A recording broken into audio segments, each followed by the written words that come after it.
Welcome to the Uncle Erich Presents Crime Fiction Podcast, featuring classic radio shows, crime, murder mysteries, and suspense shows. We're so glad you tuned in for this current classic episode. But first, a few show comments and episode notes from Uncle Erich. Welcome back, folks, to yet another drama-packed episode from the Uncle Erich Presents Classic Radio Series. I'm so very glad you tuned in again. I truly appreciate you visiting Uncle Erich and sure do hope you are really enjoying these classic suspenseful crime episodes. Today, we listen to another episode of Casey, Crime Photographer. Today's exciting episode is titled, The Gentle Strangler. This episode first aired in 1947. I've kept in the original sponsor commercials from 1947 to give you a more authentic listening experience. This episode is brought to you by our friends at CritterCaper.com. At CritterCaper.com, you can watch hundreds of pet and animal videos that will truly warm your heart. There are great pet care and training videos as well. If you're an animal lover, then CritterCaper.com is just for you. Also, don't forget to visit UncleErich.com to see and listen to all the radio program categories and episodes currently available. There are also hundreds of exciting detective and mystery television shows from back in the day to watch as well. They're a real hoot to watch. That's UncleErich.com. If you like this Casey Crime Photographer episode, please consider buying Uncle Erich a cup of coffee if you'd like, at the support link below. Cream and sugar, please. Thanks a million. Now, enjoy this great episode of Casey Crime Photographer titled, The Gentle Strangler. The Anchor Hocking Glass Corporation brings you Crime Photographer.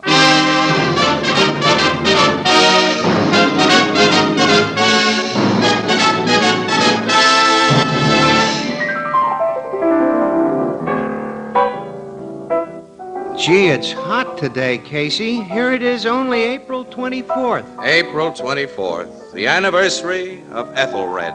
My anniversary, Casey? You know I ain't even married. I didn't say you, Ethelbert. I said Ethelred, once King of England. Oh, what's he famous for?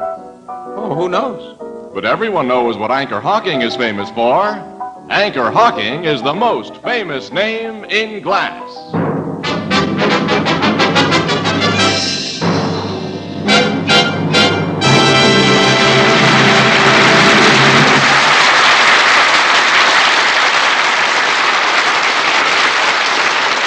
Good evening, ladies and gentlemen. This is Tony Marvin. Every week at this time, the Anchor Hocking Glass Corporation of Lancaster, Ohio, and its more than 10,000 employees bring you another adventure of Casey, Crime Photographer, ace cameraman who covers the crime news of a great city. Written by Alonzo Dean Cole, our adventure for tonight, The Gentle Strangler.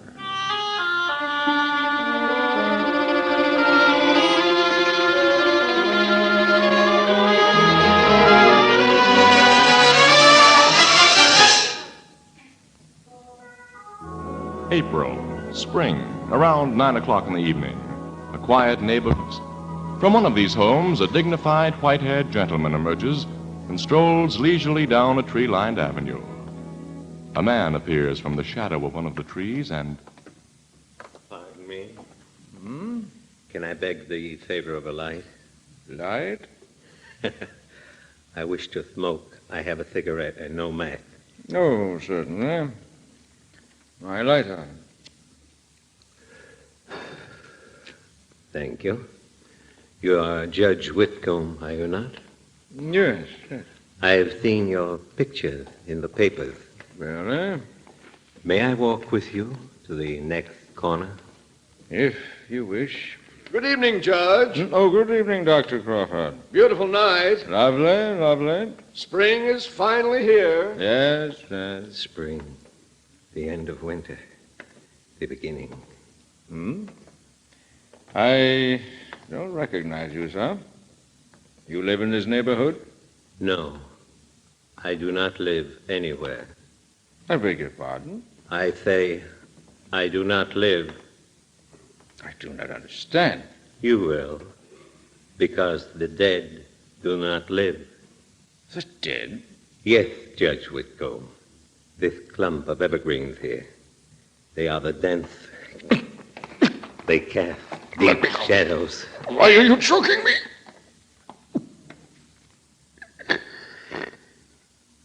You see, Judge, you do not live anymore.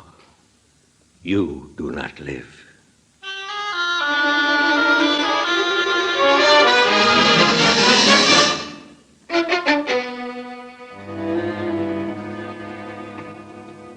Hold it a second, guys, will you? I want to get a shot of you putting that body in the dead wagon. Okay, Casey. Okay, got it. Thank you. Slide him in, Jim. Let's go.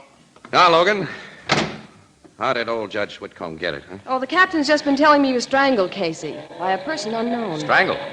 Like Assistant District Attorney Dunning got his last week. And are you newspaper people going to make things sweet for me, Miss Williams, if I don't crack both cases in a hurry? When big shot citizens like a judge and an assistant DA aren't safe within a few minutes' walk of their own front doors, pal, there's obviously something wrong someplace. I'm in no mood for kidding. Who said I was kidding? You're nuts. Okay. When was the judge strangled? About 9 o'clock. He started out for his usual evening walk. Shortly after he left his house, Dr. Crawford, who lives in the next block, saw him with a strange man. But except that he was a big guy, and the doc can't give any description of the stranger. Well, nothing was stolen from the judge, Casey. Apparently, the motive wasn't robbery any more than it was in the Dunning murder. When a criminal court's judge and an assistant DA get killed within a week of each other, Logan, and are killed the same way... Sure, it looks as though someone they sent to jail is pulling a payoff. Oh, right. Dunning prosecuted an awful lot of crooks before Judge Whitcomb. Hundreds, Miss Williams. It won't be easy to figure the particular one who killed them both. This thing tonight at least looks like a tie-up. Yeah, the man last seen with the judge is described as big. That's something. Well, I'm heading downtown to check all cases Dunning prosecuted in Whitcomb's court. Then we'll see how much those somethings are.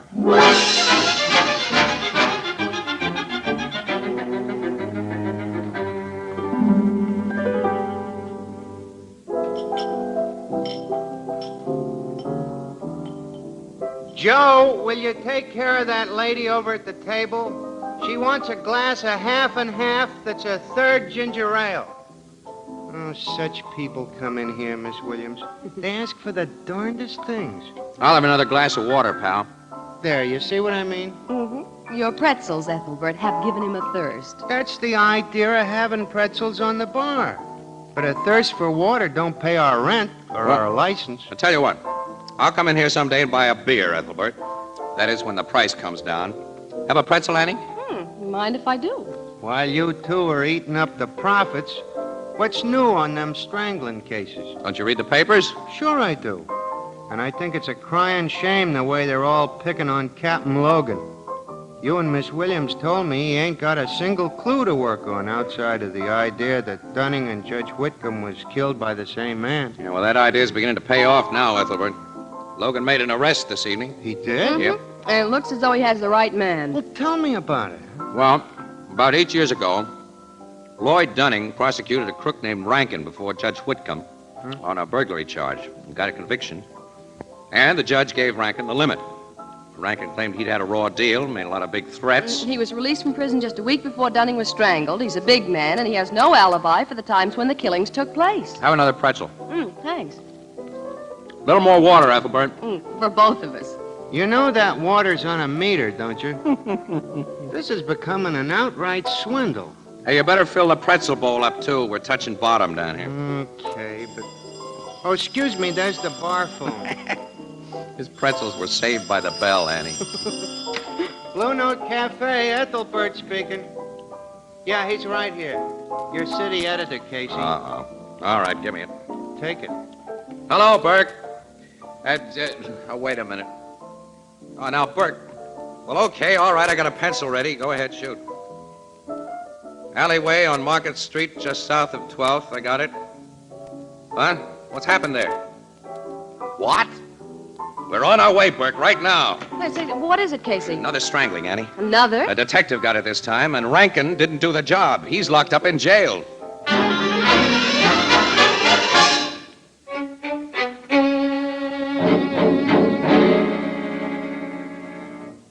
That corpse was Barney Lennon, Casey. One of my homicide guys and one of the best. Yes, he was a swell cop, Logan. A swell guy, too. You know, this strangler must be an awfully strong guy. Barney was no pushover. Well, the strangler must have gotten him unawares. Yeah, he must have. You know, Barney Lennon must have arrested the man whom Dunning prosecuted and Judge Whitcomb sentenced. Oh, maybe these three stranglings are wholly unrelated. Maybe we're dealing with a maniac. Well, the killer may be a maniac, Logan, but it's stretching that long arm of coincidence too far to believe that these three jobs are unrelated. Yes, 3 law enforcement officers in the same way and within 3 weeks. Yeah. A job a week. The killer may give us proof of relationship, Logan. Next week.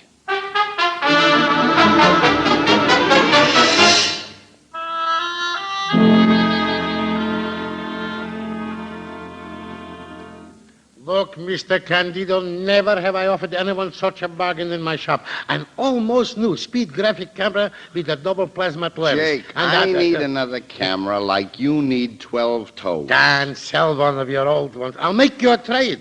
If I lose money, so If you lost money on a deal, so it'd be a miracle. I'm trading no cameras today. Yeah, well, say, a man can only try, you know. Send out that stuff I ordered first thing in the morning, will you? For you, Mr. Candido, I'll have it delivered as soon as I open the shop. And don't forget, I need those photo folders especially. You'll get them. The new business is doing good, huh? I can't complain. When I think of you running a photographic studio that specializes in taking pictures of little children, I got to laugh.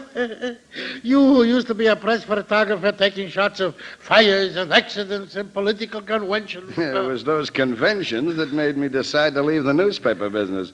Good night, Jake. Well, I'll take you to the door, then I'm going to lock up and go home myself. There wouldn't be any more business tonight. That big guy looking in your window may be a customer. Dan, don't be crazy. He's just a window shopper. I can always tell. Well, good night, Mr. Candido. Night, Jake. And don't forget that early delivery. First thing in the morning, you'll get it. I got it all written down. Nice camera you have in your window. The best that money can buy, mister. I'd like to buy one. You like it? Say, well, a man could be wrong. I beg your pardon? I was just saying to my last customer that you was only a window shopper. I was going to close up. Come on in. Thank you.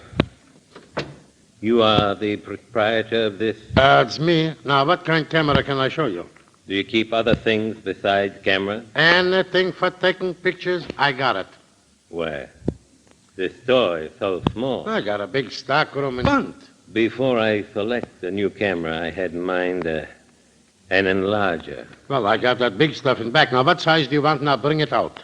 To save you the trouble, suppose I go with you and look. Okay, this way. And what a bargain I can give you. Like none you ever had before in your life. If it's a 4x5 you want, I got an open densers. And if it's a 5.7, I got an only simple projection that would make you... It is only you I want. Look, oh, my coat. Look. Only you I want. Only you.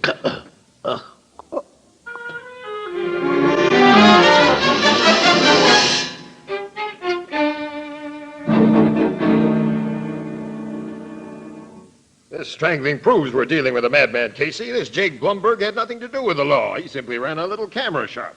Jake once had something to do with law enforcement, Logan. Yeah? What, Casey? He was the star witness, Annie, in a murder case. Say, I remember now. Yeah, I thought you would, pal. It was his testimony that got that Ivanov girl a death sentence. Mm-hmm. You remember the rest?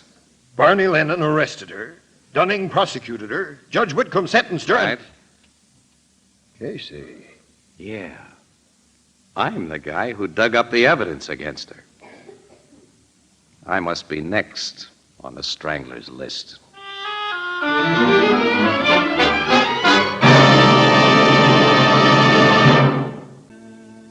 Come on now, talk, Casey. Tell me about this Ivanov case. Well, okay, Annie. It was before you came to work on the paper. 1939 or 40. 39, Logan. The war just started in Europe. Yeah.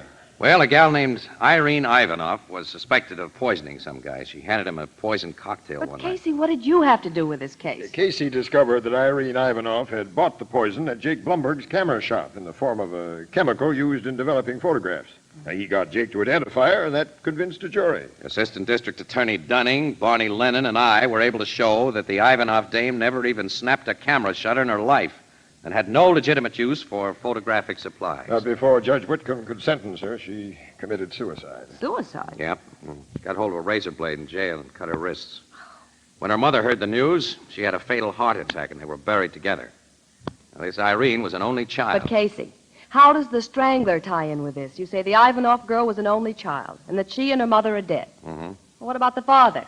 Before the murder, he had gone back to Russia, Annie. The Soviet government, with a war headed its way, kept him over there. When he heard what had happened to his wife and daughter, Miss Williams, the poor fella had to be put in a madhouse. Well, you think he's been released and is back in this country? It's possible. After what's happened, I'd say it's probable. Oh. Well, then all you have to do is to find him. Miss Williams, how do you find a man you've never seen and who has no criminal record? Now, the only thing I can remember, even being said about him, Logan, in a descriptive way, I mean, was that he was a big and a gentle guy. I don't remember the gentle part, but his bigness clicked with me as soon as you mentioned the Ivanov case. Did anybody see a big guy come into this camera shop before Jake was killed? I don't know, but the last sale he made before he was killed was for stuff to be delivered to a Mr. P. Candido. Candido? Yeah, here's his order book with the name and address. Hey, that's Pat Candido. Pat? Sure, Pat Candido. You know him, Logan. He used to be an expert on the news. Yeah. And if Pat happened to see that big guy... It's been his business to notice things. Come on, we're calling on Candido right away.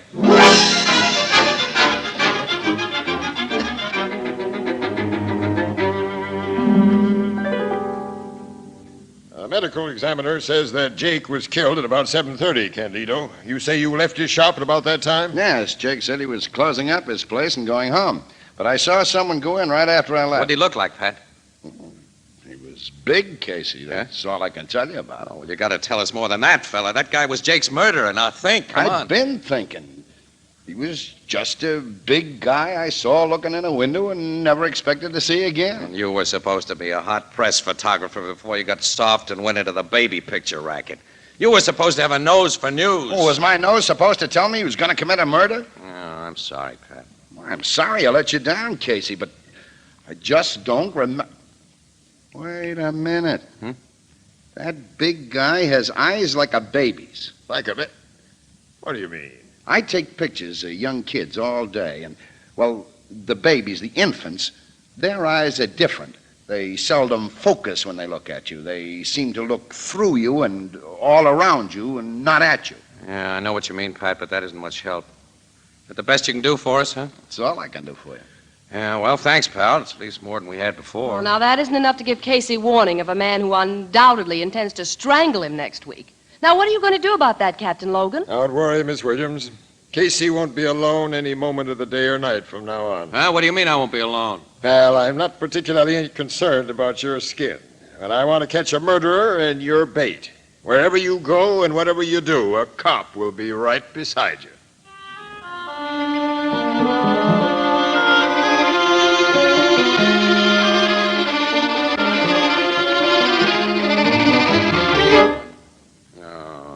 You know, I feel like a 2-year-old kid that isn't allowed out without his nursemaid. It's bad enough in the daytime, but when I have to look at one of you cops in my own apartment at night here... I don't like it any better than you do, Casey. If you're a pleasant company, it wouldn't be so bad, but you do nothing but gripe. Well, I'm sorry, Mac. Would you like a drink? I would, yeah.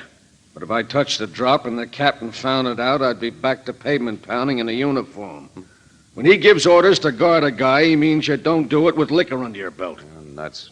There isn't even any sociability with you, Lugs. Well, you ought to be glad we're on our toes. You know, Casey, it's just a week ago tonight since Jake Blumberg was knocked off. And you're next. I could handle that strangler by myself. I'm not anemic, you know. You don't know the guy, Casey.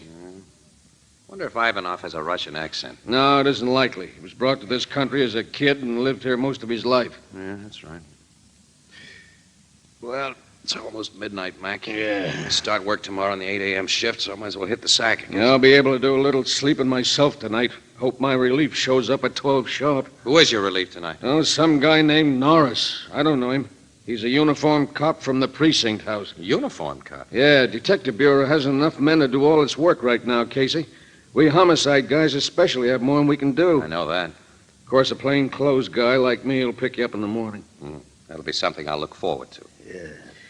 Well, I hope Patrolman Norris won't mind a little fancy snoring. Well, I'm going to change into my pajamas.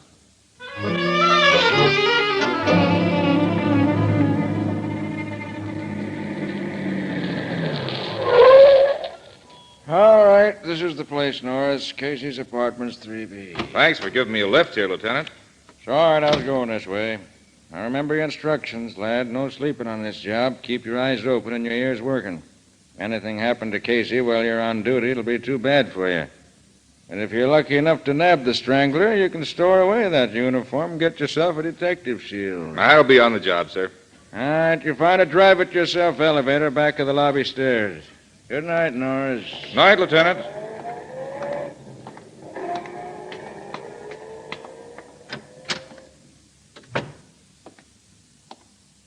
Good evening, officer. Evening. Going to Mr. Casey's apartment? Who wants to know? I'm a friend of his. Just left him. The detective with him said he was expecting his relief. Oh, I see. Here's the elevator. I just got out of it. Press number 3 button there. Oh, thanks. You went to sleep nice and quiet, officer. Hardly a sound. Now I'll take you to the roof and tie you up. You're big like me. Your uniform will fit me fine.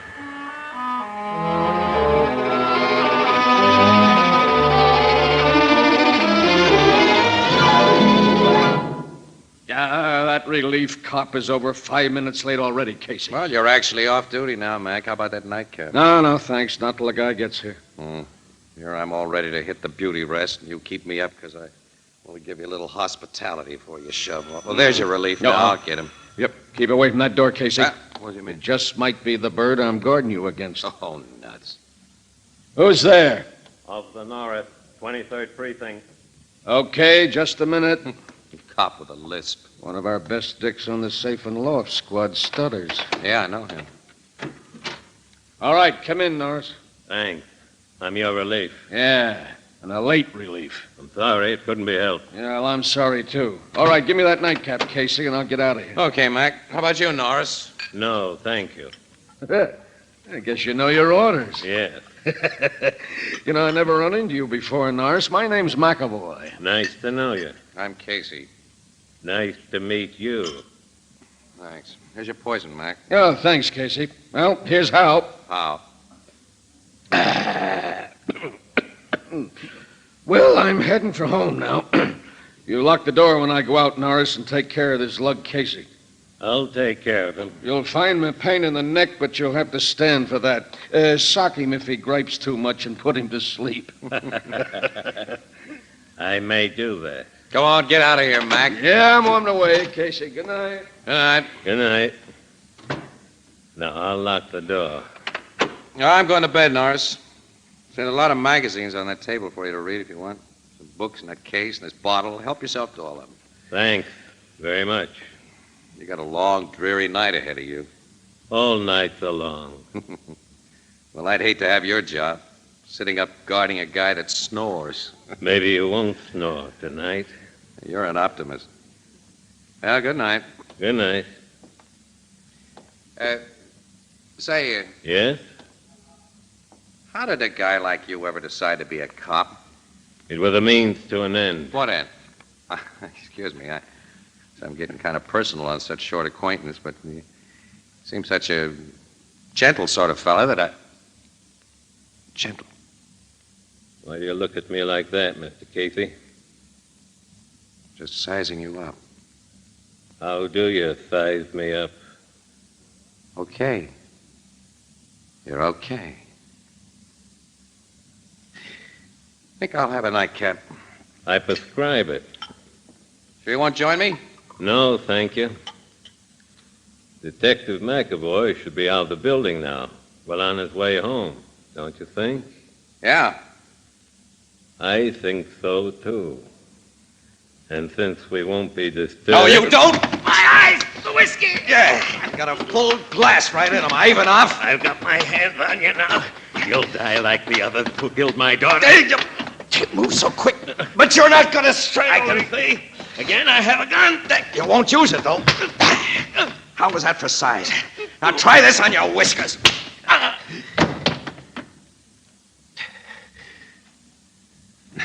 Boy, if you'd ever really gotten those big mitts of yours around my neck.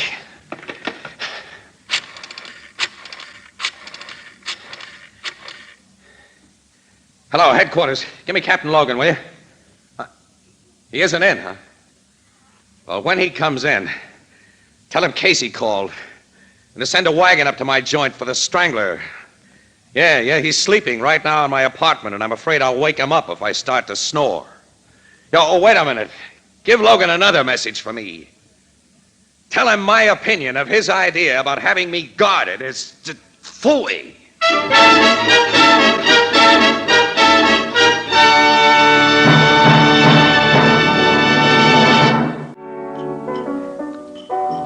But, Casey, how did you get wise to that Ivanov guy in the cop's uniform?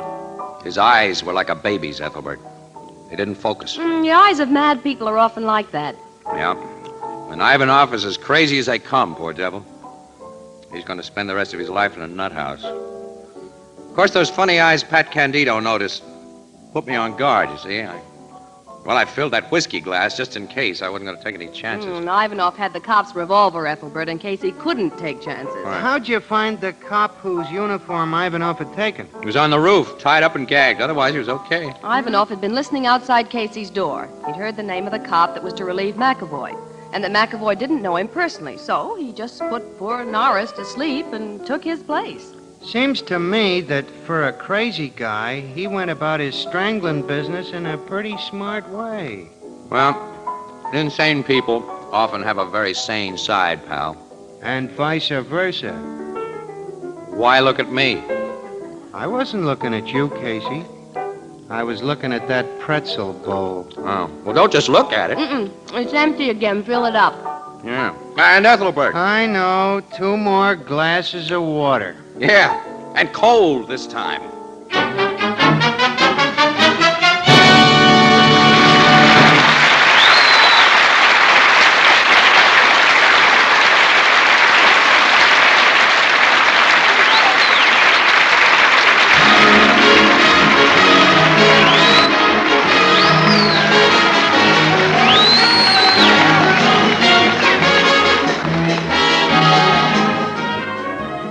Crime Photographer, starring Stotts Cotsworth as Casey, is brought to you each Thursday by the Anchor Hocking Glass Corporation and is directed by John Dietz. The original music is by Archie Blyer, and the program features Miss Jan Miner as Anne and John Gibson as Ethelbert.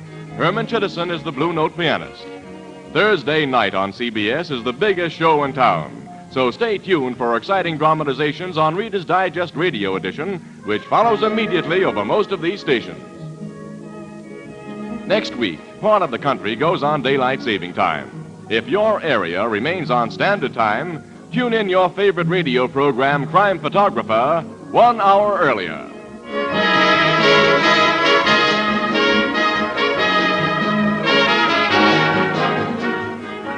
This is Tony Marvin saying goodnight for the Anchor Hocking Glass Corporation of Lancaster, Ohio, with offices in all principal cities of the United States and Canada.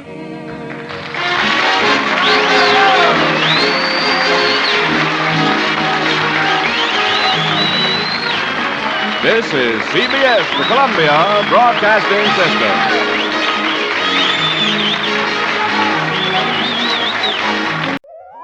I hope you enjoyed this latest Uncle Erich Presents episode. Stay tuned for the next exciting episode. Please check back often and make sure to subscribe to my podcast so you won't miss the new exciting episodes. In the meantime, scroll up or down to find other exciting episodes to listen to. Don't forget to visit UncleErich.com to see and listen to all the program categories and episodes. There are also hundreds of the old classic crime and detective television show episodes you can watch as well. They're a hoot to watch. That's UncleErich.com. If you like this episode, please consider buying Uncle Erich a cup of coffee at the support link below. Thanks a million. Thanks for stopping by. Bye-bye for now.